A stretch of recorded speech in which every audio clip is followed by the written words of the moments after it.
Oh, what a day! What a lovely day!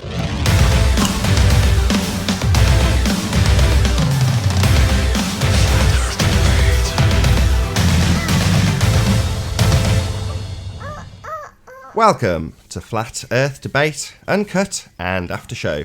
I'm your host, Nathan Oakley, and if you are new to this channel, or you've not done so already, be sure to subscribe and hit the bell notification icon to keep up to date with all the Flat Earth Debate pre-show and after-show goodness. If you'd like to keep up to date with the community Flat Earth Debate, then go to nathanoakley.com and join the Flat Earth Debate forum. If you'd like to support this channel, there is a super chat that runs alongside each of these shows while they're live. There's also a PayPal, Patreon and crypto link in the info box below the video.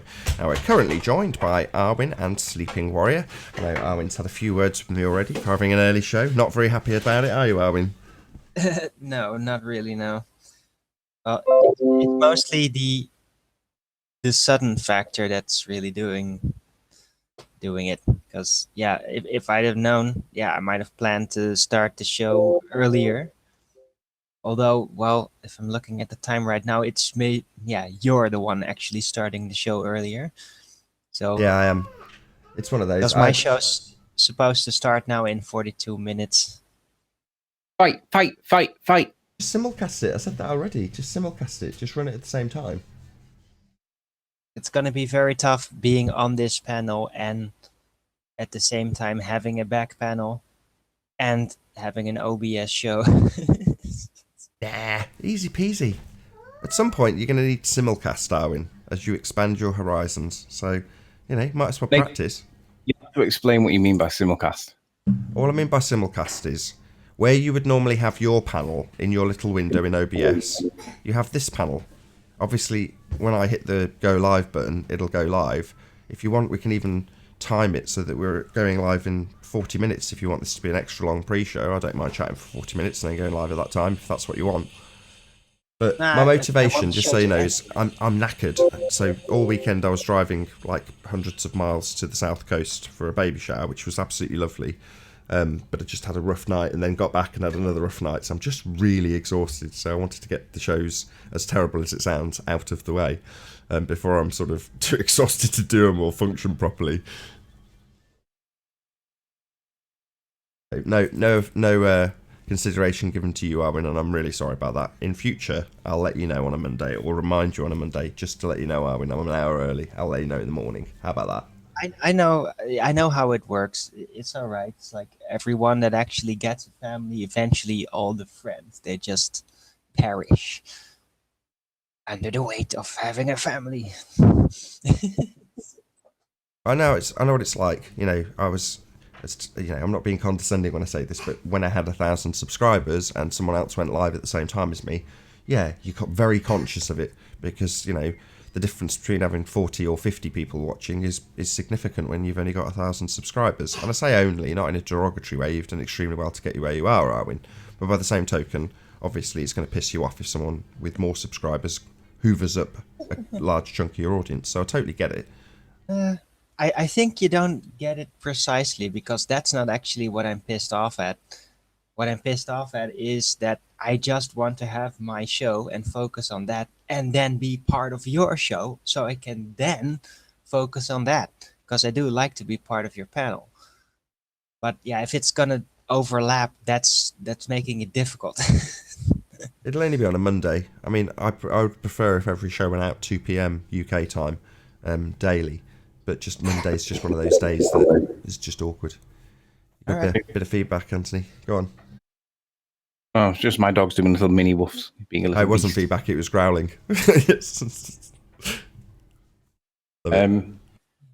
I see you're getting a lot of dedicated videos from unknown baller, new unknown ballers about how wrong you are about logical fallacy. And what they then do is totally misrepresent the fallacy or the point that you're dealing with, and then basically lie about what they say that you've done wrong. And it's like, these guys are not worth their attention. Yeah, fallacy encryption. You sent me one, and I did while I was on the terrible Wi-Fi that my sister's house has. I had a look at the first couple of minutes of it, and in the first couple of minutes of the one you sent me, who, like you say, was some unknown baller, he kind of gave a load of had hom fallacy, and then said I was right. So his first reference to me was to say, well, actually, he's right. And at that point, like, I was like, oh, why am I wasting my time with this? These totally unknown ballers, you know, fine. If you want to use me to make a name for yourself, in the past, when I had more time, I'd have thanked you for your advert. In other words, that 2 minutes would have got a response as well. In this instance, I didn't even leave a comment. I was like, I can't be asked for this. I haven't got time. Well, just be prepared for more dishonest than the ballers, because they're not liking these fallacies now that they're learning about them, and they're going to have to go through the same process that we did. You have to learn how they work and understand when they're being used and what the effect of them being used is. And for those that are not clear, if it's a logically fallacious foundation for the statement or assertion that you've just made, we even have to discuss it.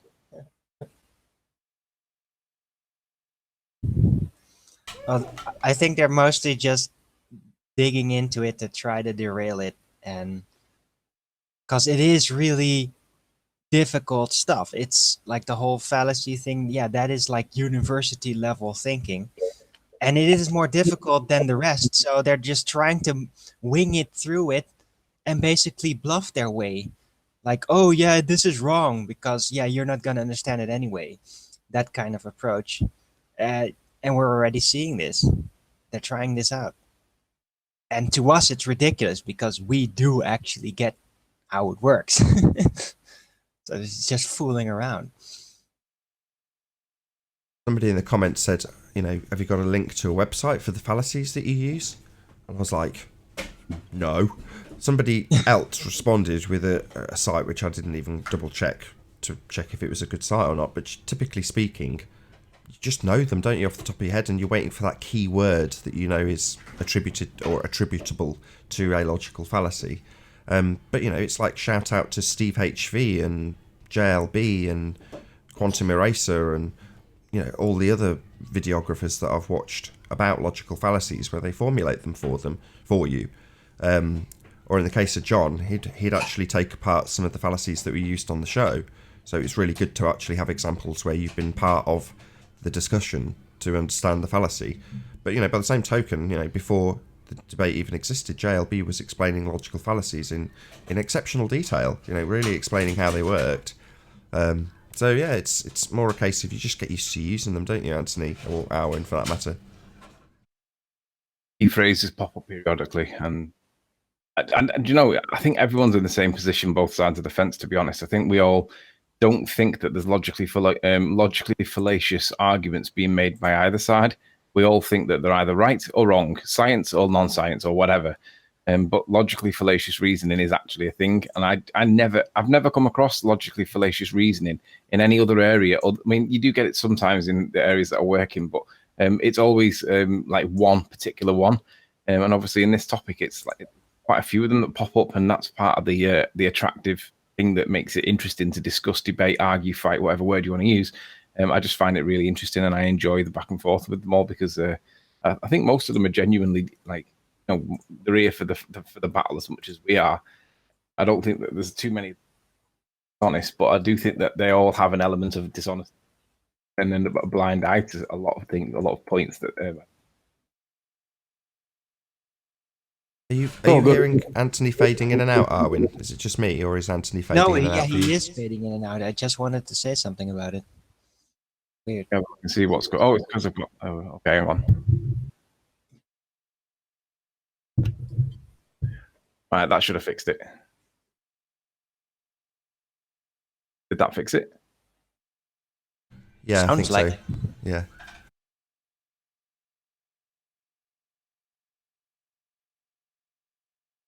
Out to IRM, Iron Rail Media.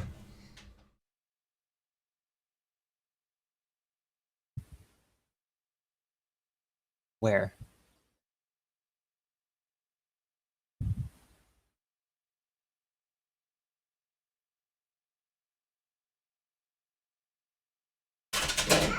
Oh dear. Our first guest in the chat. I might start at past the live show, that is. Unless you two are keen for me to delay. I don't care. I'm just building. Go in the background, so and I'll be spaced out. This is the time when Arwen can hog the mic and it'll be cool. Well, Actually, that's a good no, point. I'm just saving up for my own show. You know, can't throw it all out there. So, are you going to do a show, or are you not going to do a show? Yeah, I damn well will. In 34 minutes from now. Good for you, Arwen. I'm glad to hear that attitude. Excellent. I agree. Don't let Nathan bully you. Ah, he's not. I'm not bullying him. Just tired. Just want to get my shows done. That's not unreasonable, is it? Oh, yeah, Riley, by the way, talking about that. I don't even remember where it was, but there's like trolls coming to me out of nowhere. And whenever I'm trying to say something new or trying to explain something, then there's these trolls just, yeah, did you know that Riley disagrees with you? Yeah, they do that all the time. It's nothing new. Don't worry about it. I know, but you do tend to do it though, a little. But it's just funny that the trolls are like quick to catch on how things work. I don't remember the last time I actually disagreed with you on something. What are they referring to? I think it started out with the aberration of gravity and some other things. Well, I think we found a mutual common ground at the moment on the gravity point. I don't think there's anything other than that. What, the aberration? I don't think there's anything beyond the gravity point, is there? And even if there was, it's okay if we disagree. I said that like from day one. It's fine if we don't agree, because that's the whole reason why we're all here, right? To try and find out what's going on. Right. Well, it's hard to disagree on something if you're not in the same playing field. And what I've been occupying myself with is basically trying to figure out, like, okay, if gravity is not provable, then what is that? Why does it keep coming back? Why is it so heavily suggested by all these phenomena out there? And yeah, that's why I started calling it an aberration. Well, I'm all right with it being an aberration. I'm all right with there being possibly something there, like ethereal. But if there's a downward force that's supposed to be the reason for what's holding the oceans on, I'm going to say that's bullshit. Nowhere near powerful enough. Well, not if they oppose a outer vacuum of space. But if it's in a closed container, yeah, it should be sufficient. It's just gradually pushing it all in one direction. If you assume it is pushing or pulling, it's not really relevant. It's just an apparent force anyway.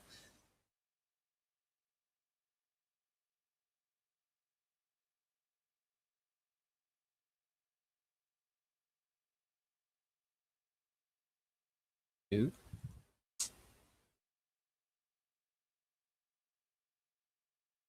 So how's the weather over there? Right. Warm. Oh, nice. Yeah, over here too. Any chance you can do it? Exact same weather we get. Can you do a small favour? Who? Both of you. Can you get the back chat open? No. I can't. I already got one. Already got one. Making a video at the minute, Nathan. You'll have to bear with. Well, if we have trouble, I'm going to put the link out now. I know we're not live yet, but I'm going to put the link out before the show, so if anybody does spot that they want to join or whatever, they can actually join before the show starts. I know I don't normally do that, but I was just thinking about it last night when I was only able to go onto the smaller Flat Earth debate channel to go live. I kept thinking, what if only I could, like, advertise a show to begin with the link and say join the link below, but then just stream it on a different channel. Now, I didn't know if I couldn't be asked to look up if there was some issue with doing that or not. But now, well, we are going to go live on this channel, so having the link out before the show, no harm, no foul. It just means that we'll get guests potentially joining before we're live. Anyway, I just thought I'd let you know. I'm going to fix a couple of drinks and then we'll go live. In response to just thinking to let us know, I can't do anything at the minute because I'm just... That's fine. It's not like there's probably a 1 in 100 chance that somebody will actually join. I just thought I'd make you aware of it, just in case. In case you go, why is this stranger now in the Hangout? I doubt somebody would join to try and snipe the show, given that, typically there's no link to join. How you doing, Darren? Hey. George Glev. How you doing? Hi Nathan. Hello. I just heard the last part of my family name. I assumed it's me that you're talking about. Yeah, you've just joined a live debate show, so yes, we're just saying hello. Good to have you. Yeah. It's they. I know that Arwin had a trouble with my name yesterday. So Yeah, I did. hi Arwin. Hi Sleeping Warrior. Hey. And good to see you again. Yeah. I just got home from work, so I'll just throw my jacket and I'll be here soon. Cool. I'm going to be a little bit in and out of conversation because I'm making a video. So if a little bit spasmodic, that can give me, because that's the reason why.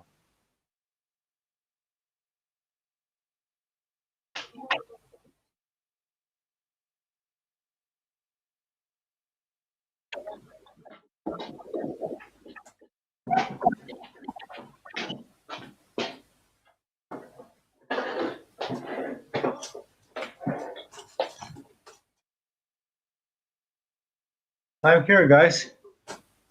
Say that again. I'm here. You're here. Okay. Well, just like I say, just bear with me because I'm not really paying too much attention. I'm just filling in a bit of space in the background. Nathan's the one that should be chatting to you. Yeah, I know. It's fine. I assume he has something to do now. What are the odds to this? Like, I have 2 lighters and they simultaneously broke. Oh. I'll tell you what's interesting. You notice that Roxanne was unable to live stream in Hyde Park yesterday. Like, what's the chances of that particular red mast, wherever she's close to, just not working for her at that exact moment? It's like almost surreal. Arwin, that's a sign. Quit smoking. Yeah. God's gonna be telling me stop smoking, then Yeah. screw him. Also, a bad move, you know. He's pretty powerful. Anyway, I found 2 more lighters, so it's kind of weird that they simultaneously broke while they were working yesterday. Just to clarify that I'm so used to listening to you guys that if at a certain moment I'm not responding, it's that I'm just thinking that I'm listening to an older show, so remind me that I'm live too. So in other words, this is the first time you've been on the show, right? Yeah. Okay. I for the past 2 weeks I've listened the past 3 or 4 months of the show all at once, so it's like I'm so used to your voices on the background that I may get carried away. That's okay.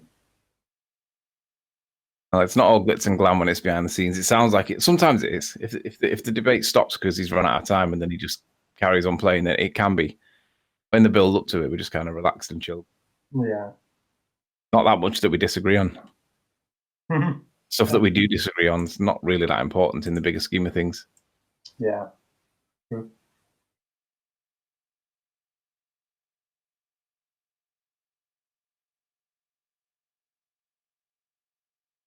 Is it showing me live, like on a camera? That again? Am I showing live on a video? Like Not yet. You will be shortly. no. I mean, can you guys see me in the small box where it says? Don't know. Arwin, can you see him? Arwin. Maybe, mate, is the answer.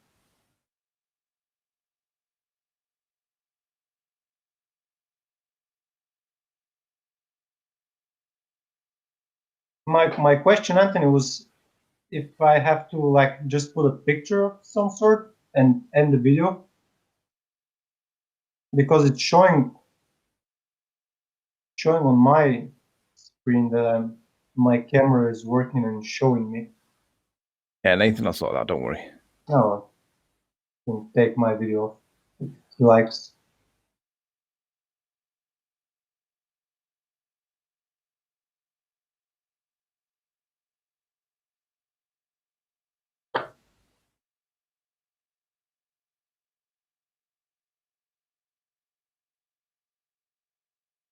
Anthony, can I ask you a personal question? Dan, you might not get a personal answer though. What do you do, like work-wise? Like, well, I've got a couple of small businesses where basically I don't do anything anymore. I answer the phone. all right. I have people doing the work for me now. So Yeah, that's cool. I was just curious. why? What do you do? Currently, working on a golf course.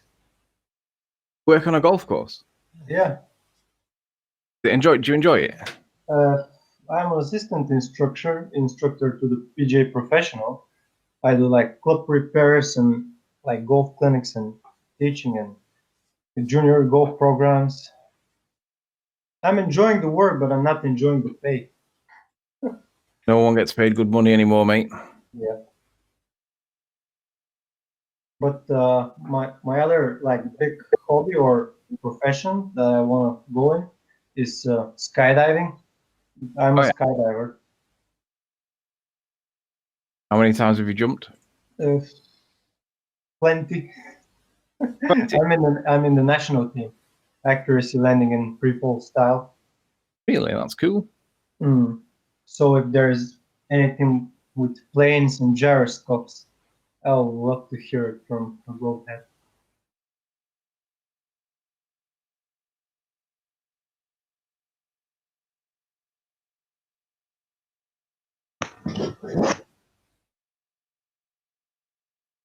I was listening earlier on while I was working at the past show that Nathan just uploaded today.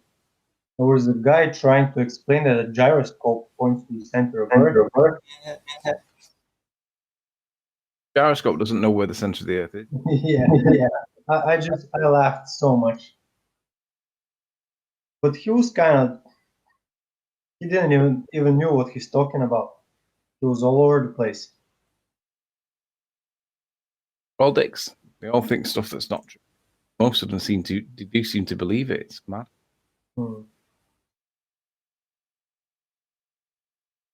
Can you guys hear me all right, or should I speak louder? Sound No, fine. you're coming through clear. All right. Say that again, Nathan. Said you sound fine. Everything's fine. It's all good. All right.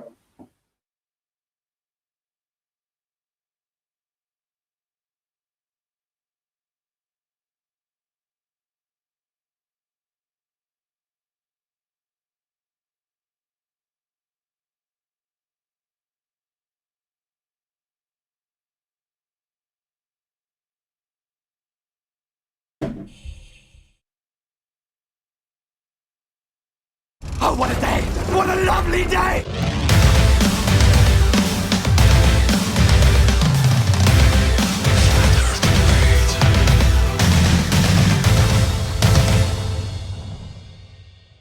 Welcome to Flat Earth Debate Live.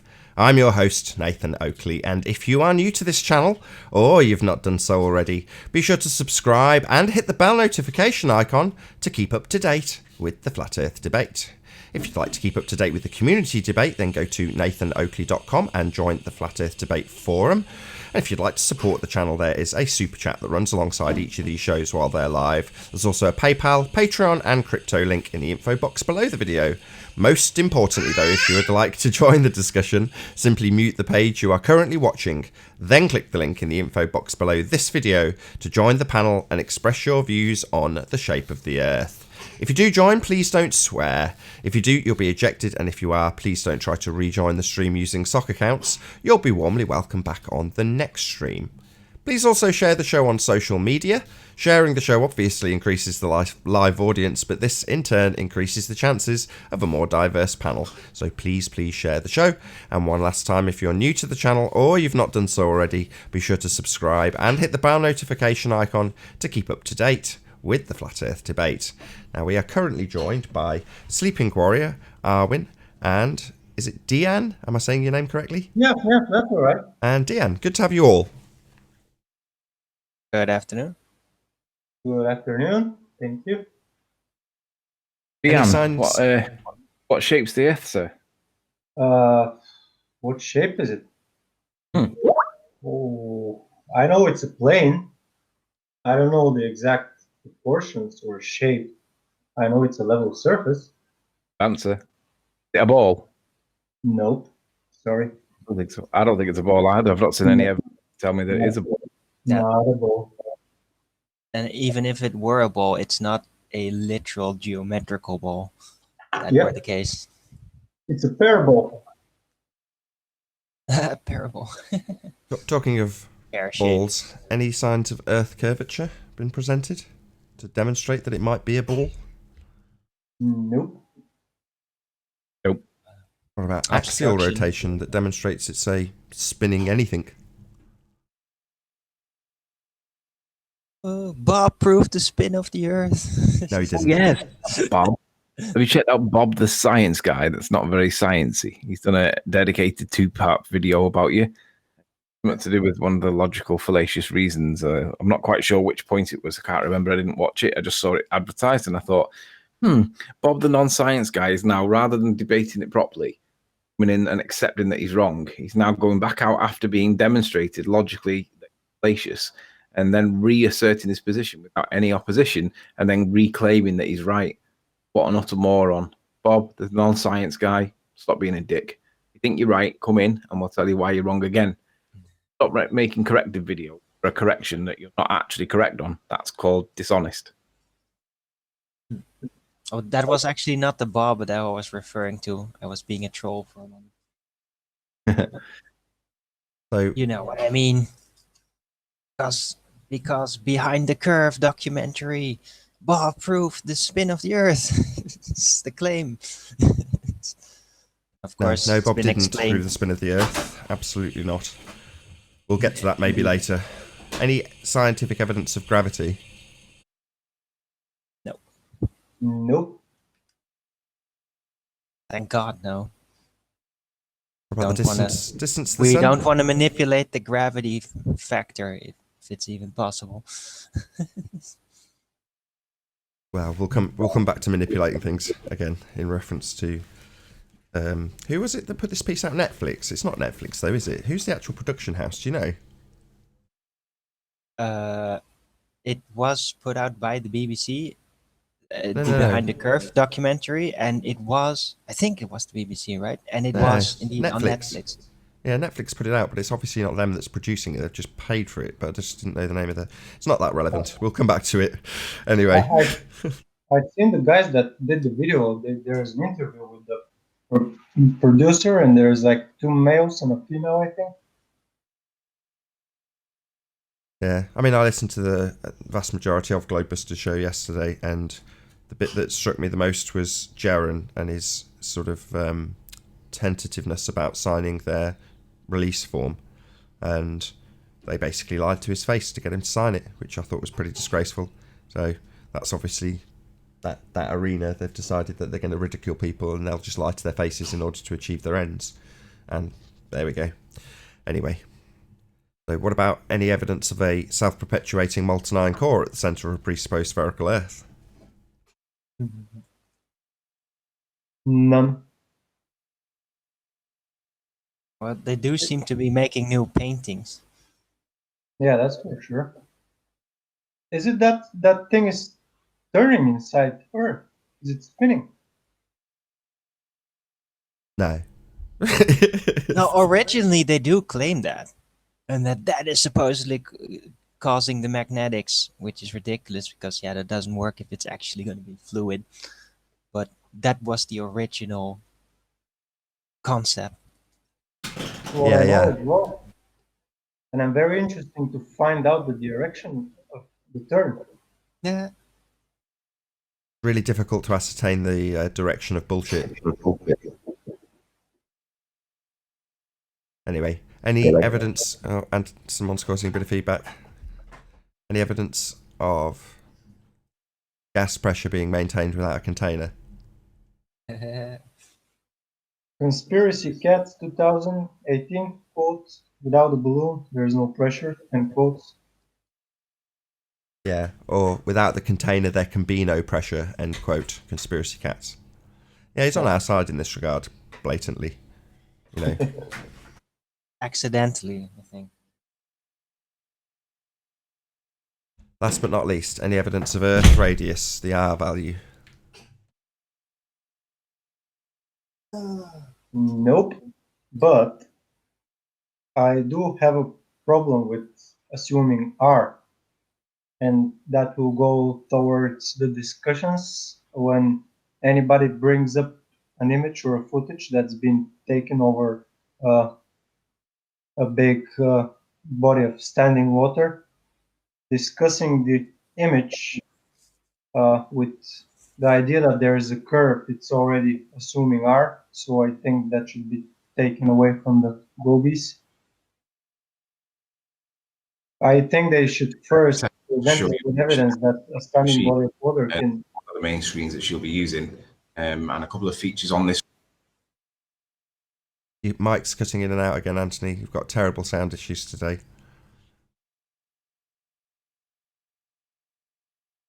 Might have to do a restart.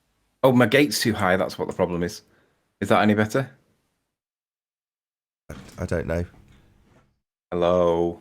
Yeah, you're coming through clear now, but just yeah, it seems to be randomly fluctuating. Yeah, sorry, I have my gate really high. It should be better now. Fine with me. A little bit of feedback, guys. Is it okay? Yeah, it's fine, it's fine. We were waiting for you to carry on. You interrupted. Forget the sound issue. I didn't. If I did interrupt, I didn't mean to. Oh, you might have. Sorry, you might have heard the music playing in the background. My thing playing in the background. It's all right. Carry on. Ignore me. I've turned it off. No, I just heard you, and that's why I waited. I said thought something you were about going mainstream. I heard the word mainstream come through the garbled mess that is your sound today. Yeah, it's something that was in the background. Ignore it. It was me talking, but it was on the video I'm building, so don't worry about it. Carry on. Right. I'm sorry to realize that. So I got up to the point that discussing footage is automatically assuming R, and that I think that the globeheads should be able to provide us with proof that a standing body of water can display convexity on the surface, and then we can go into discussions of atmospheric effects and what can we observe over water. Until then, we all know all bodies of water, like flat and level. So every aspect of visual phenomena can be contributed to a flat surface.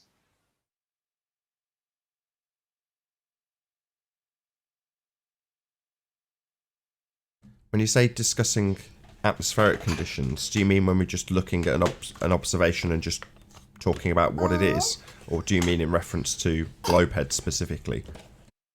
Well, yeah, globeheads in general, because they assume curvature all the time, and it's kind of strange, but they don't realize that if they're on a curved surface, you may not be able to see some of the atmospheric distortions that happen unless you get your elevation higher so you can observe it from a height, because reflection on curved surface and flat surface are totally different. I sent a picture to Arwen. I don't know if he can present it now. Yesterday on his show we talked about that. The picture you put out on Skype? Yeah. Okay, let me find it.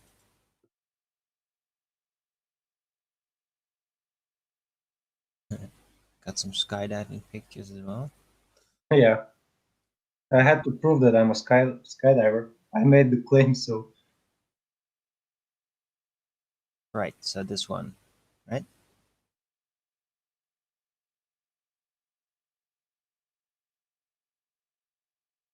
Yep, exactly. So how can you get mirages and refraction on the left side of the thing if you're at, let's say, sea level high, like a normal observer, 6 to 7 feet? You won't be able to see it in a certain distance. If you get like 100 meters high, then you might be able to see some atmospheric phenomena occurring on the apparent horizon, but otherwise, it's all quality of a flat surface. Yep. Yeah, all the observations so far do support a flat surface. And there's plenty of them. Although there, of course, is more to optics than meets the eye. Yeah, sure. Because it's a little bit more complicated. You got the limited viewing angle, you got the naturally occurring obstruction at the horizon, all that. And yeah, Globers like to leave all that information about optics out, because then they can much more easily suggest that obstruction is curvature. Yeah, I just generalize the whole issue because you guys can explain this certain details better than I can. And I admire the work that you did with all the observation. I think it's tremendous and it brings so much clarity into how we perceive our world and actually how it all works. I think it's just phenomenal. So I appreciate what you've done. I thank you for it. Enlightened me a lot.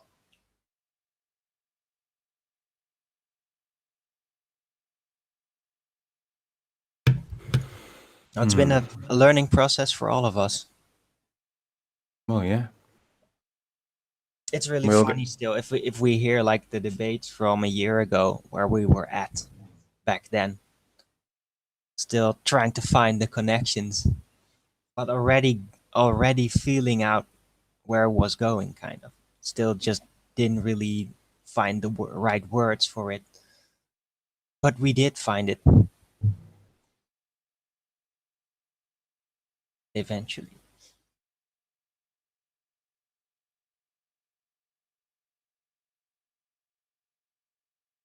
What I'm gonna have to do, I need to do a little bit of narration, so I'm gonna have to drop out of this hangout and then rejoin after I've done the narration, because I'm gonna be in UA. I should be back in about 5 minutes, okay? Well, do you want to save yourself the trouble? All you need to do... yeah, you got to actually use your mic. Yeah, no worries. Alright, I'll be back in a bit.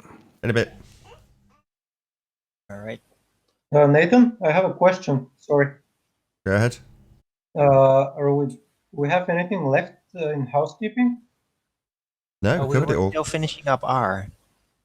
No, we covered R. We never really finished it. So let's just say no. No proof of R. I think we're done now. What was your question?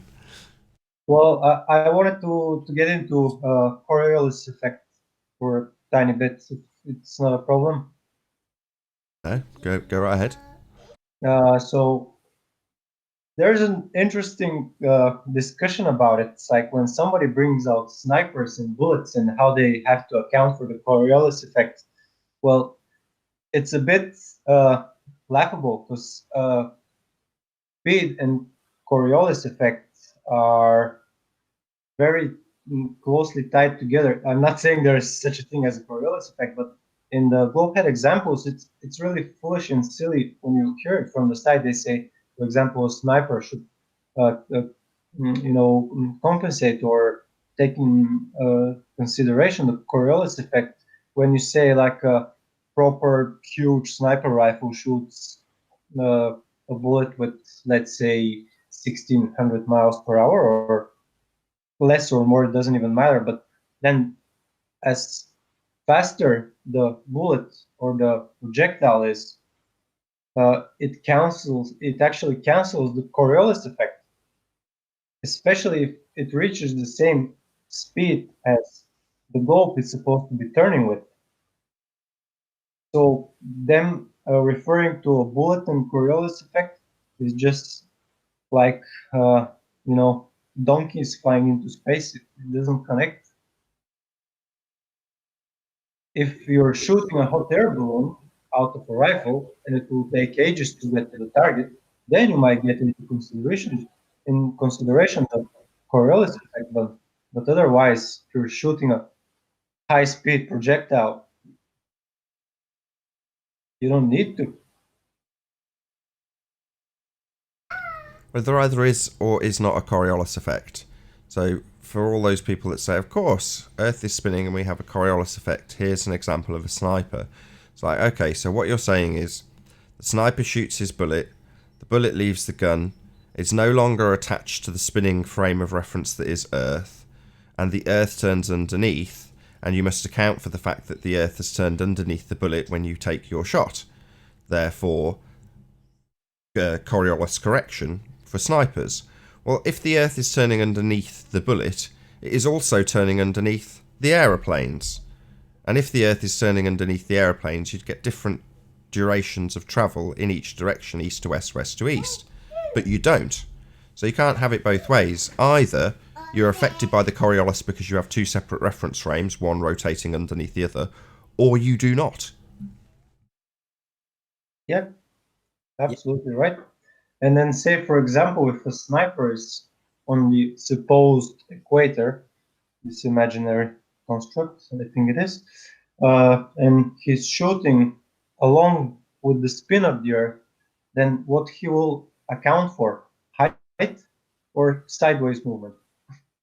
It's just ridiculous. It depends on where the sniper is, what's the line to the target, if it's which direction he's pointing, southwest, northeast, whatever. So he has to make tons of calculations before actually considering taking the Coriolis effect into account. It's just ridiculous.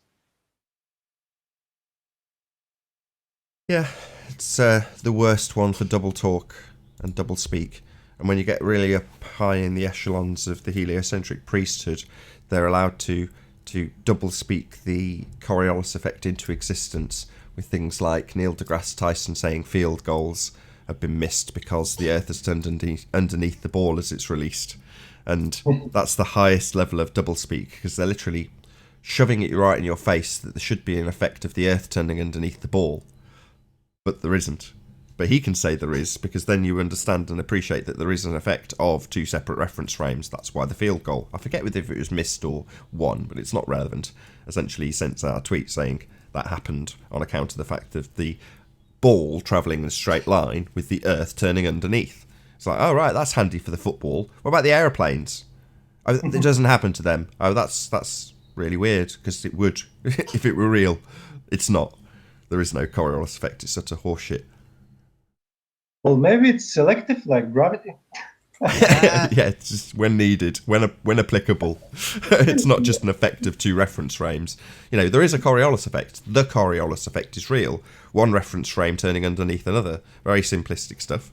And if the Earth is that turning reference frame with the atmosphere and the bullet travelling through it, separate to it, then you have a Coriolis effect. Wonderful. But then you'd have the Earth turning underneath aeroplanes. But you don't.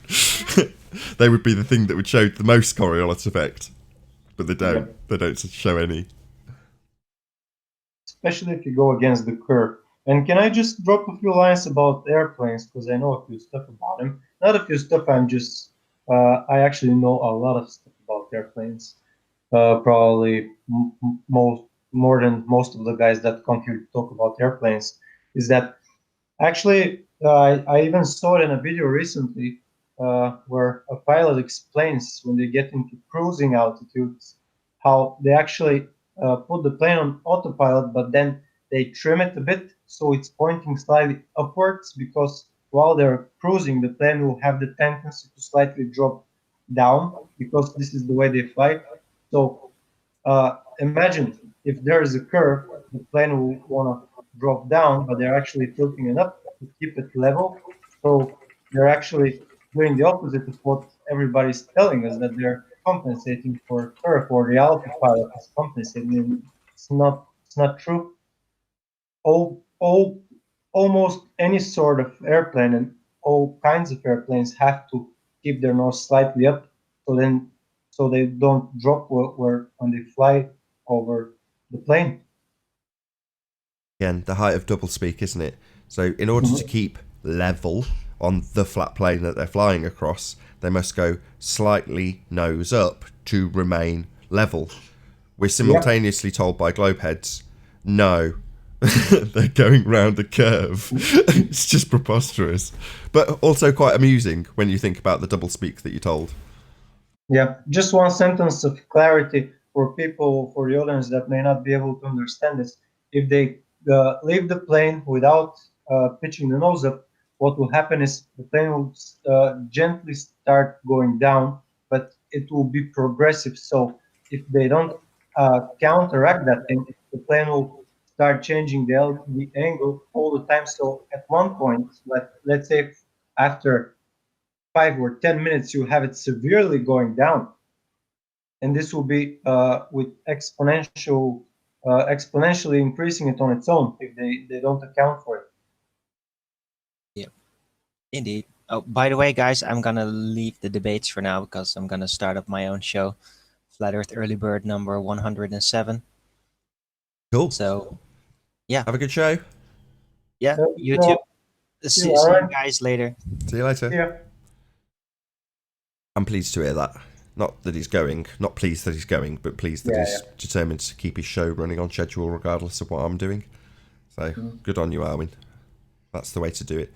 Because regardless, you know, you may have a few less live viewers, and while I do feel slightly guilty for that, you know, his show will still get the same number of people who would have tuned into it, just going back to it to review what he said, review who he's had on, etc., etc. So yeah, good to keep the schedule, even if it's been messed up by me. I had great fun with him yesterday on his show. Yeah, I often tune into his show. I mean, I'm normally setting up this show, but it's nice that there's typically nothing on YouTube, if you will, while I'm setting up the show. So typically I'll have my iPad running with Arwen in the background while I'm setting up for the pre-show, which is nice. You know, it's typically a good show. Occasionally he goes bonkers, which is also nice. Absolutely. It's quite funny when that happened because people said, I can't remember who, but people were comparing him to Alex Jones and saying, oh, you know, you're just replicating Alex Jones. And it's like, my God, you guys really don't know Arwen very well. You know, that's just what it's like. Yeah, I can agree to that.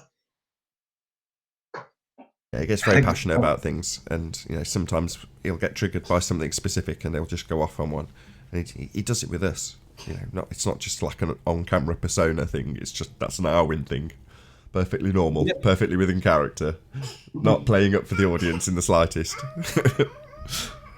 Yeah, I've noticed that because yesterday before the show we did a Skype call. So speaking with him before the show and on the show, it was just the same guy, nothing different. He's just being 100% honest and himself all the time. It's like really cool, really like. Wash your mouth out, Kinnell. Arwen is boring as hell, she says. No way, Arwen is ace. How dare you? Yeah, I can say Arwen is ace.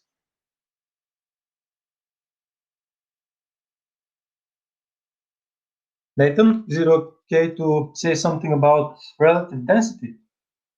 Sure, I don't mind what you want to talk about. They're all much of a muchness subject these days. So yeah, sure. If you want to talk about gravity or density, that's fine by me. Yeah, just want to throw a thing in because, as I mentioned earlier, I spent the last 2 weeks listening the show, so I'm back like 3 or 4 months now, and I listen to it all day long from dusk till dawn, and I'm just so used with all of you guys. It's like I spent 2 weeks with you in a room, so it's like yeah. Today, actually, earlier I chatted with you on when you uploaded it, and it was about this one or maybe a previous one, but it was about the relative density with the tall pipe or the petri dish, you call it, with all of the different layers, like the colorful stuff, like rubbing alcohol, water, oil, the bolt on the bottom, the cherry tomato. You recall that? Sure. It's been up quite a few times. Hi, hold on one second. I'll just say hello to our new guest. Is it Wandering Star? Hey, what's up, guys? How you guys doing? Hello, how you doing? Hi. Wandering Child, my bad. Nice to divinely, decadently meet you, you wonderful gentlemen. Oh, thank you. You guys are my role models, literally. I felt the same same way when I joined. No, you guys are literally my role models. Like, I'm serious. I fucking watch your, I've been watching your live streams like crazy. Yeah, they are great. Yeah, they're hilarious. It's hilarious. It's hilarious stuff. Like, there's some of the stuff that they come up with to, to kind of just covertly deny the irrefutable, reproducible evidence that there is. That it's just an immovable realm that we're on, decadently divine for purpose. So Well, is thank you it very much. Wandering Star? Yeah, definitely. Yeah. So you're on which side of the fence? Well, I'm on John Keely and Nikola Tesla's side, All right. and Jesus's side, and the side of divine understanding and purpose of nature. That we're the center and that everything revolves around us, and that I'm on your side. Yeah. You familiar with Walter Russell, scientists? The water. What did you say? The water. Walter Russell. He's Oh, a Walter scientist. Russell. Oh yeah, Walter Russell. Yeah, Walter Russell. I've heard of That good stuff there. Walter Russell. But let me check on this other site, the Sacred Text site, real fast. 1 second.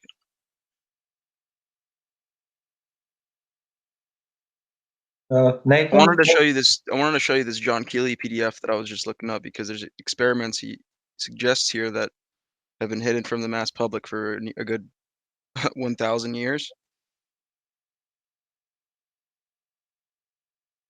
If you want to display something, just pop it up and let me know, and I'll present it to the audience. Definitely.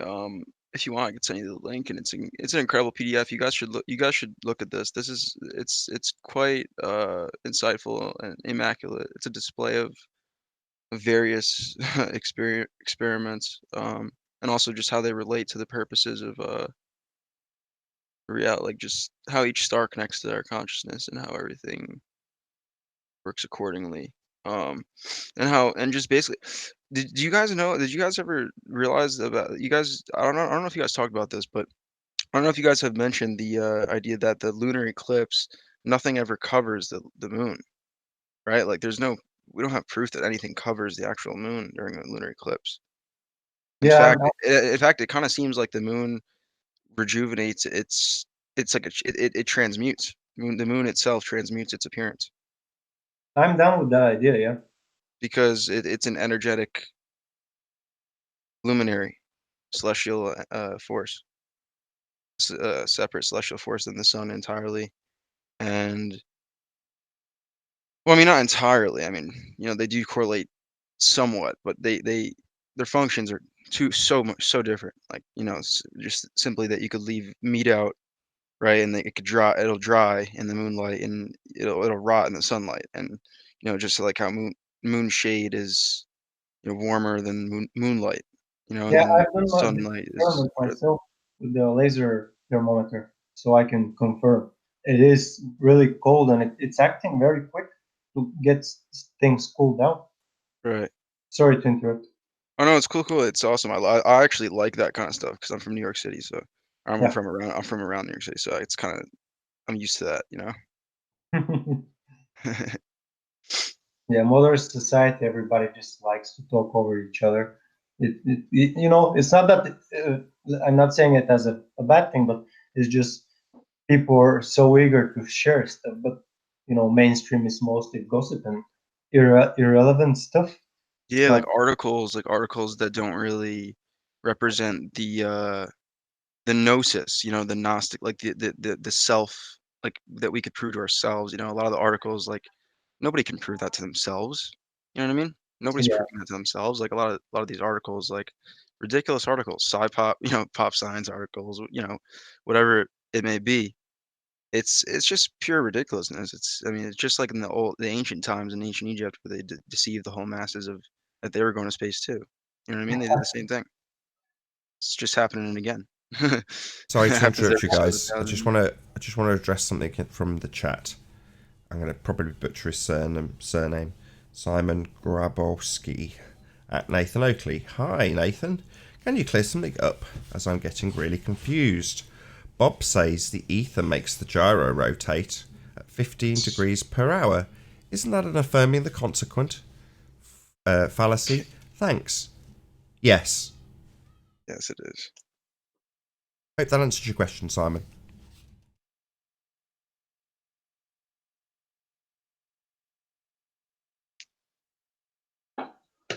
so ether's making the gyro spin. No. That would be a cause and effect relationship that you're trying to establish. I just got confused.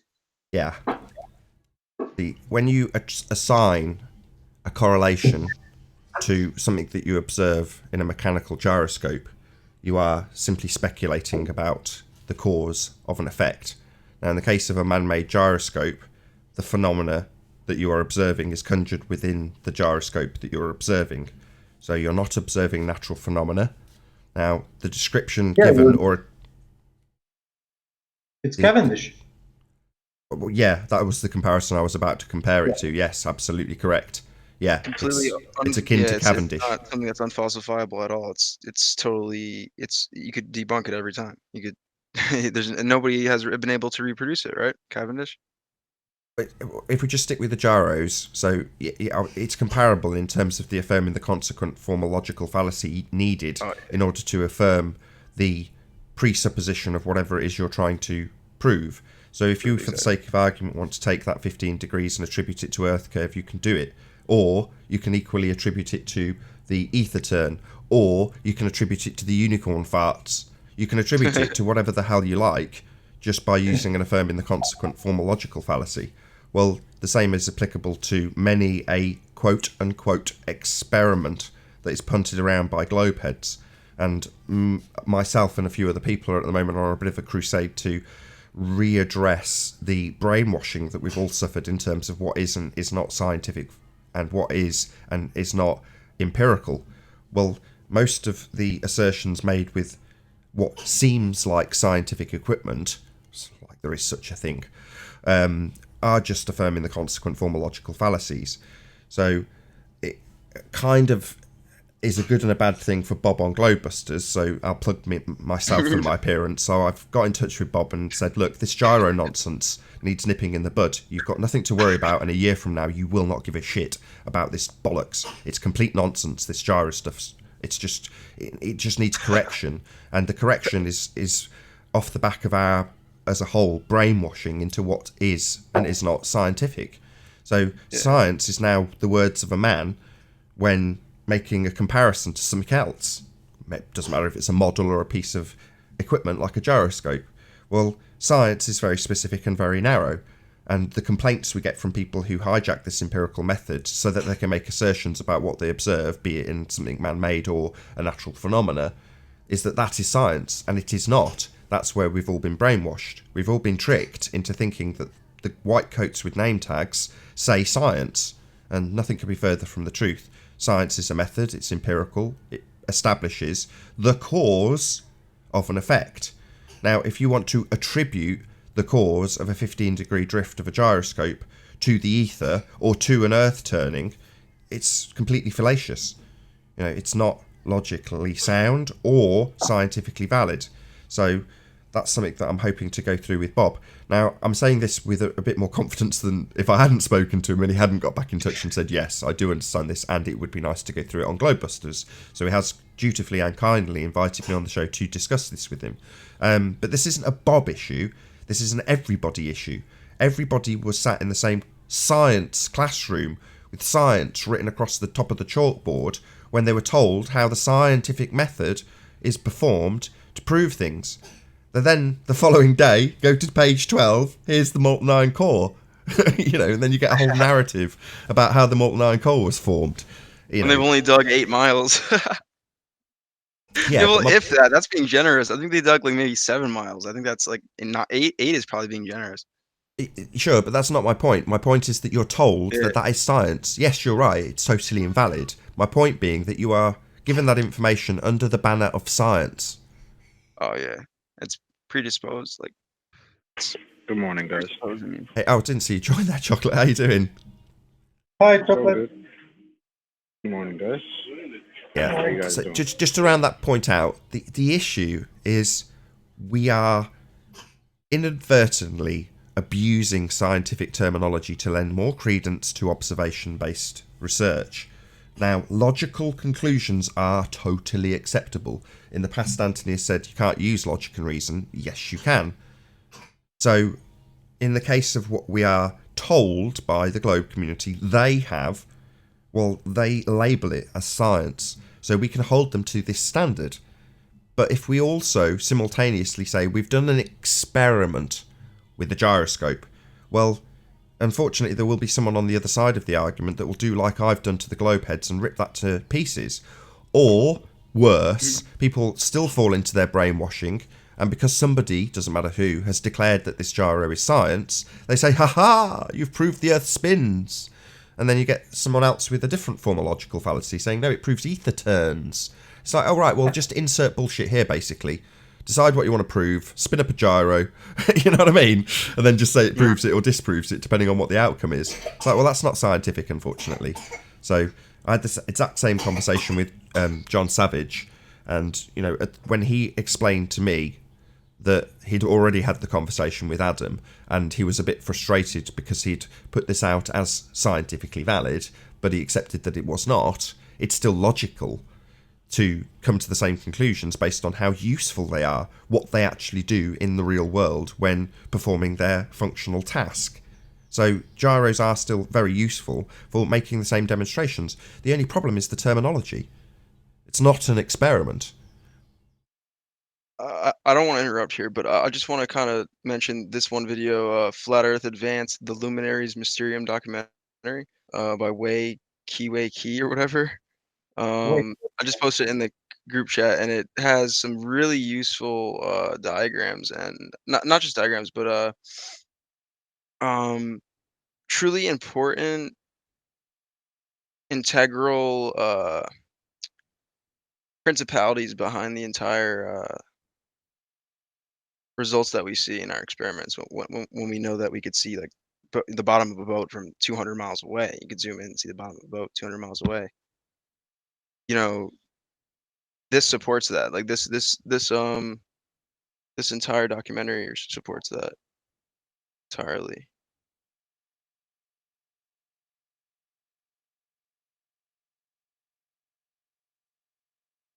Wandering Star, if you can excuse me just for a second, I want to ask Nathan if he's finished with his point. Yeah, I'm well done. That was it. My little moan about people getting scientific terminology wrong was rounded up. I'm pleased. So Nate, can with this in mind, because you started, can I say something about science and then just quickly finish my point on the relative density? Is it okay? Of course, go ahead. So I'm actually obtained some phone numbers of some physics teachers and professors, and I'm planning to call them tomorrow to have some fun and to go and entertain some thoughts on second law of thermodynamics and gravity and actual scientific facts or results of actual scientific experiments. So when I'm done with that, I can bring out some information on the show. And then about the relative density, the petri dish with all the stuff that the guy wanted to close and then violently shake it. You were making very good point, but I figured out another thing that he's not realizing is that when you violently shake it, let's say the water molecules will go everywhere, not just on the bottom, but they'll also go on the top. So everything will take part of it, the container, and then with him trying to understand why the heavier stuff go down, and you know, take this as a example of gravity, or how he wants to contribute something to a downward motion, or I cannot remember what exactly was he trying to say, but relative to all the fluids, water will go up and down to get back into equilibrium. If you get what I mean. Yeah, absolutely. Right, because the electron. Is it because of the way the electrons interact? Right. Well, oh yeah. By the way, do you guys believe that there's no such thing as a neutron? Sorry to cut you off, but do you believe that there's no such thing as a neutron as well? Because I have this guy named Roger, Mud Fossil University. I don't know if you know that channel, but he finds a lot of evidence that neutrons probably don't exist. Probably not even part of a really great way to model it. Not that you guys were talking about that, but sorry. That's okay. Totally. We can maybe come up. It kind of correlates. It's just. It's all right. We can maybe come back onto that in a moment. I don't know if you wanted to round out your point, Deanne. Yeah, so my point was just a simple, conclusion that if you shake this container violently, everything inside it will mix and it will go up and down. And then when you leave it, after a certain time, when the forces of the movement lose their effect, so all kinetic energy is lost, then relative density takes effect. So the water molecules that went up will down in the container will start going up, and then the ones that went up will start going down, so they can achieve their equilibrium. So this is what the guy couldn't wrap his head around, is that it will go both directions. Yeah, the most important word is equilibrium. So for something to go down in that sealed container, something else must go up to replace it. Yeah. So Yeah. if you, it's weird because you're told to take the position of the bolt, the most dense thing there, and you say, well, why does it always go down? You go, well, let's pretend for a moment that you are the bolt. Yeah, and rather than shaking it violently, you just, you kind of shake it from side to side over and over again until you've got a mix of the liquids. But the bolt stays at the bottom the whole time, yeah? And then from the bolt's perspective, you watch all of the different mixtures going up. Everything seems to go up away from you if you're the bolt, yeah? So it seems like, well, everything always goes up, yeah? It's like, well, no, that's only from your perspective. Conversely, if you're the ping pong ball, everything seems to always go down. Why is it that I'm always at the top? Why is everything always going below me? Everything is always going down. So it's a balance. For something to go up, something else must go down. And how it goes down, or whether or not it goes down, depending on how you fix your starting point to reference up and down, is dependent on the medium. So relative density are the two most simplistic words that can describe that situation of equilibrium being reached at any given time, depending on what density you are. Hey, Mark, good to have you. Hi, gentlemen. Hi, Mark. What's Hi. up, Mark? Hi. Does sound influence that relative density? I think it probably does, right? Sound? Yeah, Like it does. infrasonic sound waves, and Yeah, absolutely. I mean, you can have things like sand become almost fluid-like if you can get the right kind of I'm sorry, sand or sound? sand. And I hit both. So he said sound, I said but sand. yes, it's awesome because that is the experiment. That it's like a cymatic experiment. It's like a what they call sacred geometry and stuff like that, and how the platonic solids like the tetrahedron, the dodecahedron. You know what I mean? Like these seemingly perfect infinite You're shape. talking about a water droplet on top of a speaker being run through different frequencies, right? Yeah, and then understanding which layer, like which I guess classifying which layers of measurement of frequency do different functions, and then manipulating even just further than that, just chemical reactions mixed with you know sonic sound wave manipulation reactions, and um, like that's what I really want to do badly soon, really badly. I'm gonna do that soon without a doubt. Like when I go traveling this summer, but Those are super interesting subject matters. However, they're more about sort of moving forward and understanding more about the world that we live in. Because initially, you've got to kind of figure out what is it you're trying to figure out, if you know what I mean. In other words, what aspect of life? Hi, Paul. How you doing? true. Mine's less sure than yours, guys. You guys are on a sure path. I'm kind of on one that's very risky. Mine's a very risky one. Mine's at least you guys know what you're looking for. Me, I'm kind of just looking at reactions and just kind of but like me, I'm on the same side as you guys. I totally am on the side of that. This is an immovable realm. This is I think this is the center of everything.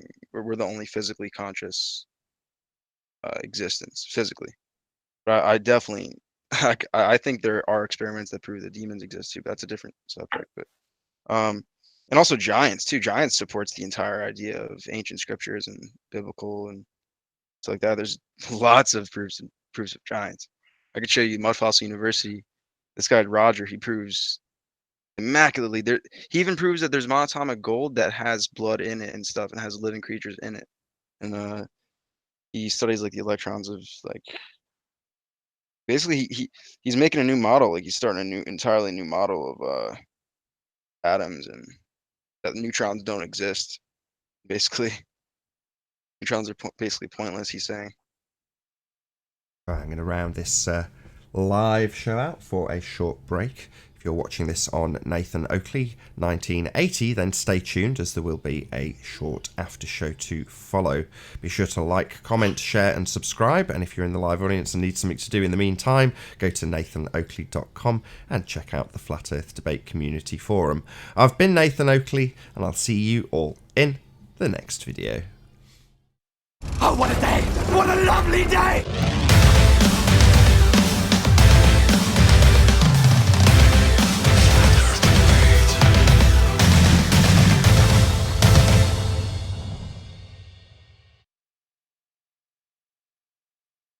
So years, that's gonna be wow. Yeah. But we're gonna be able to at least then we'll be moral. I mean, then maybe we'll actually have breakthroughs and people will start being more moral and truthful about science. But Well, you can take a look at Victor Schauberger's work on water and then Walter Russell on electricity and sound and waves. That would be quite helpful. oh yeah, Victor, yeah, okay. See what you're saying? Yeah, I have them right here. But yeah, sound do affect a certain degree the relative density of stuff because, for example, let's say fluids, because it disturbs the tension surface layer of, let's say, fluids. So in a small manner it does, but then you're still acting upon the fluid with some kind of energies, sound or or just physical or non-physical way. You are disturbing it.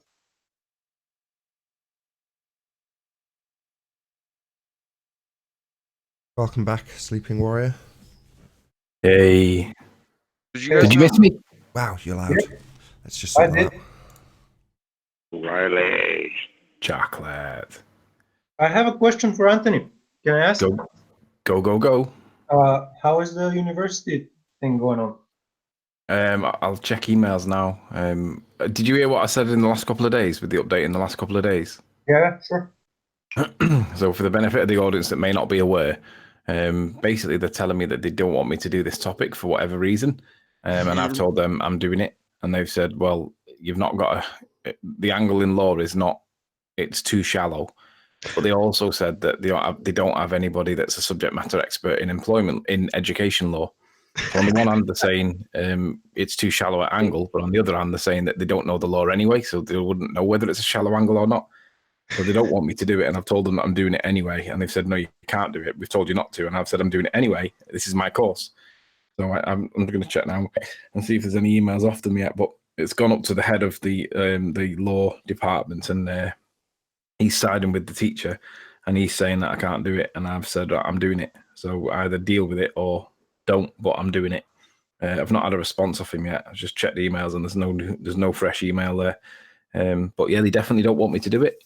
So watch this space, and as and when I find out what happens next, I'll be letting people know, because I don't know. I'm not sure what they're gonna do. Are you guys in America? Is that in America? No, the UK.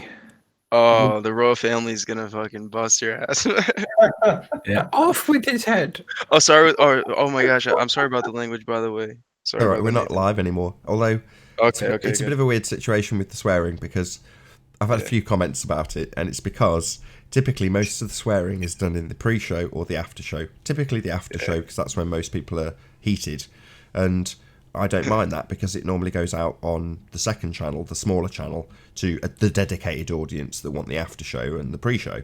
Whereas the live bit, I tend to, be very, not strict, but, if somebody just swear too many times because they're triggered, I will eventually kick them out and just discourage people from swearing. But because this bit now that we're talking on, this will only go out to the main biggest audience. So when you've got loads of effing and blinding in it, it's reaching the most people, which is why I can't try and avoid swearing. But come middle of March, it'll go back to normal, and the live show will just... Because the live show is always the best bit. You can't deny it. Or in my opinion, the live bit's the best bit. So having the condensed live-only bit on the main channel, I think is the best way. And then, you know, I can relax a little bit more when I just start the show recording for the pre-show and there's no one here. In other words, I will just sod off and make a cup of coffee and leave it with dead air, because it's like the dedicated people who want to see if there just happens to be a good conversation while it's typically off air. They'll tune in and, you know, tune out the dead air and just talk amongst themselves in the chat while it goes out on a premiere. Because they're just happy to be entertained in the chat room while there's something at least on screen and a potential of a conversation, followed by a definitely good conversation, i.e. the live show. But for now, it's like, why is there so much swearing? You're such a hypocrite. It's like, well, no, it's the after show. Everyone's normally relaxed, and I don't, you know, I'm not so fussed about the secondary audience in Nathan Oakley channel. But like I say, that's where it goes live now, so that gets the nice, tame, non-sweary bit. It should be the other way around. They're kind of judgmental in the wrong location there, like in the because it's a whole different topic, whole different scheduled audience kind of thing. Yeah, definitely. They'll eventually get that. I bet a lot of people probably have. But oh yeah, with I was gonna mention the John Searle, Dutch physicist John Searle with the spatial energy generator, and how you know this square theory of harmonics. I don't think that would work on a sphere. I don't think that would work with the Pythagorean, what is it? Pythagorean. Dude, there's a lot of things that don't work on a sphere. Equations. Like Yeah. water being one of them. Oh yeah, water is like the main one. 70 or more % of the entire realm that we're on. And people's brains sometimes don't work on a sphere most of the time. Apparently. Anthony, So I was gonna. how did you two find the show? I mean, how did you come across it? Me? You've him first. Oh, you can go ahead and ask your question. That's what I can wait. Yeah, I was just gonna ask you guys if you guys heard of John Keeley, because John Keeley is like an influence of Nikola Tesla's, and John Keeley is a badass. No, not familiar.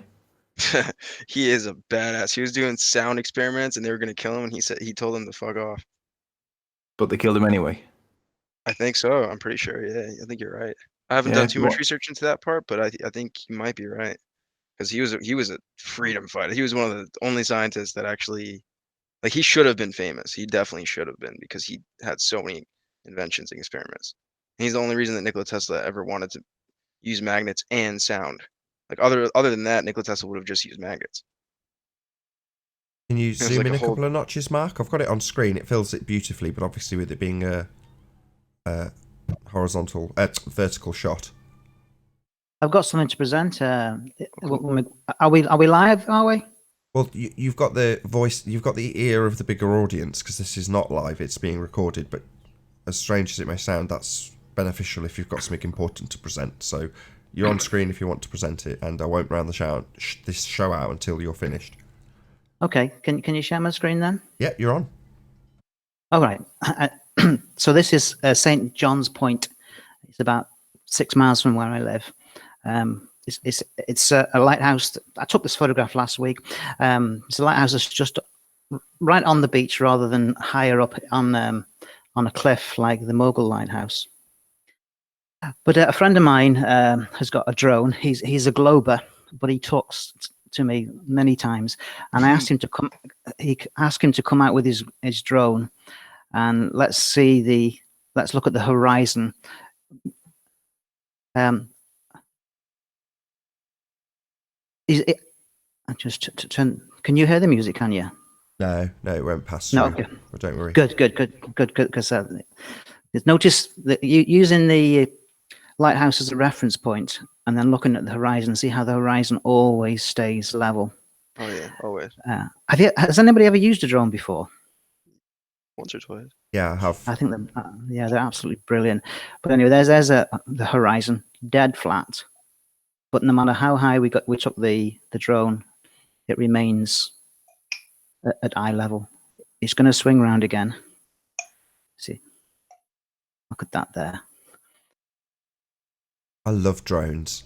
They're just, if nothing else, just the fact that it's gimbal stabilized means that you get super smooth footage. Obviously, it's epic that it can go high and fly around, but just how smooth it is by comparison to somebody holding a bloody iPhone. Yeah.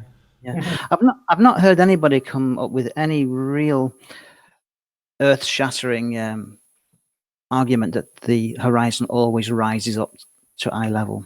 Yeah, that's the one thing that always stayed consistent, I think. Yeah, that's the one thing. Eric Dubé put me onto that one. Eric Dubé put me onto that one first. But, Now, that's what the drone did. That we see the horizon each stage of whenever the paint color changes, the horizon stays absolutely level. It does. Cool. Is there any more for any more? Just one more. This is a work in progress. I got myself a camera that had been converted to infrared, but there's far too much dust on the sensor, so I've sent it back. But I did use it for a day. In the background there, you've got those mountains. You see that? Yeah. I could not see those just with my eyes because it was just so misty. But with the infrared, it was able to look through the mist, and that's the Isle of Man. That is. But it's not a huge distance, presumably, but it's just what you're pointing out is the clarity of the day dictates it, regardless if it's there or not. So sod all to do with looming. I mean, these IR cameras are debunking the notion that looming is a thing. Yeah, well, that's the Isle of Man is 35 miles away from where I was standing. Really? Now, up to that lighthouse there is 1 mile. And then from the lighthouse to those mountains in the distance is 34 miles. I just cannot get over how good infrared's going to be. I sent the camera back and he's sending me another one. So I'm going to be working on that. Now, this is the same lighthouse. So and that's obviously the same landscape in the background, right? Yes, it is. Yeah. Now I was only using probably a 200mm lens on that, whereas the one with the infrared that was 600mm. But so from the rocks in the foreground to the lighthouse is 1 mile, and then from those rocks that the lighthouse is standing on to the mountains in the background is 34 miles, and that's the Isle of Man. It's not often do we get it that Mark, clear. Yes. This is all drone footage. No, this isn't. No. Oh, okay. I was about to say, wow, man. No. This is the skilled hand of Mark we're seeing right now. 34 miles is hundreds of feet of curvature, isn't it? Apparently. If you put that in a calculator that presupposes and negates perspective and all that, sure. Chocolate there with just the right words at just the right moment. Correct. If you beg the question, assume your outcome, and then go to a begging the question, proof of nothing, perspective hijacking curve calculator. Yep. Has there been anybody? And then plug it into a computer, even worse. After that, plug it into a computer and say the simulation relates to reality. That's even worse. Have you worked out what part of the Isle of Man you're looking at there? I was going to say, did you want to just round out your presentation, Mark, and then I'll thank you and round out this show. Yeah, applause to Mark. That was incredible. Very good. It's a work in progress. I'm actually writing a book. It's going to be more of a picture book than a written book. But everything I've learned over the past year, listening into this show, putting it all together into a book, and it's for. I've gone back to college as a mature student, and we've been given a free hand to express what we love. Yeah. With a series of photographs. Right. So the ones that aren't edited. Yeah. Hey, Mark, do us a favor. Yes, sir. Have a chat to Ranty and tell him about how to get a flat horizon level in the middle of the picture. Hold on. I just want Mark to draw his conclusions just before we I just want Mark to have the last word, basically. Nathan, sorry, can I just answer Anthony because he asked the question and I didn't got any answers actually. The question I asked was, have you worked out what part of the Isle of Man you were looking at in the infrared? No. Yeah. Before that. I can't remember what. This one as well, but before that as well. What was the question I asked before? He asked you guys. He asked you guys, how did you find this show? Oh yeah, how did you find the show? Hang on, let Mark finish his point because it'll derail his point. Okay. That at the far left, we've got a mountain, and then it dips down. That would be where Peel would be, and then the next rise, that's South Barul. You've been looking at North Barul from St. Bees, haven't you? Mm-hmm. So this is all going down to the southern tip of the Isle of Man. You live by the Isle of Man? Sorry, what was that? You live near there? I live in Ireland, and I look at the Isle of Man from the opposite coast to Ranty. Holy smokes! That's like a mystical place, bro. There's buried giants over there. Yeah, it is mystical, but I don't know why. Do you happen to live in the part of Ireland that we thought we were seeing before from Isle of Man? Yes, and I haven't written off Riley's evidence of what he did show. I'd like him to revisit that. I thought you guys were saying that that's a good point to round out on. So I will just reiterate that, Mark, which is to say that while Isle of Man was all that Anthony caught in the observation from 100 foot up in St. Bees. Hey, Earth Flattener. I'm just going to round out. I will give you a proper introduction shortly when we start the next show. But there's now advances, literally advances in technology since that footage was produced, which is to say that there's going to be infrared applied and there's going to be P1000s applied to probably the exact same observations. So it will be extremely interesting. And I'm quietly confident as well, Mark, that we will be seeing Ireland in some future footage. I'm not going to put any money down on that, but I'm quietly confident. Let's just say that. And I agree. I think it's possible that we could. Yeah, I'm confident that I can see the peaks of the Lake District from White Head in Northern Ireland. But again, that's a work in progress. So Ranty's got the P1000 with the super zoom, and I think he's getting it infrared modded. So when he finally gets round to it, I'm going to take it off him, and I'm going to record it myself, and it'll be like yours is there, level in the middle of the picture. And I reckon that we'll see Ireland behind the Isle of Man, and I reckon you'll see it if you get the same camera and do the same thing backwards. I reckon you'll see the Cumbrian Mountains, and you shouldn't do that on a ball, especially with massive obstructions in front of you, like mountains in the foreground. Yeah. Mm-hmm. We shall. Massive thank you for presenting all of that, Mark. I really appreciate that. Thank you. And with that, I will say a massive, huge, enormous thank you to all of the debating panel, first and foremost, for making this after show possible. And of course, a massive thank you to all of you tuning in the Nathan Oakley 1980 premiering audience. If you want to keep yourself amused after the show has ended, then go to nathanoakley.com and join the Flat Earth Debate Forum to keep up to date with the community Flat Earth debate. Be sure to like, comment, share and subscribe. I've been Nathan Oakley, and I'll see you all in the next video. Oh, what a day! What a lovely day!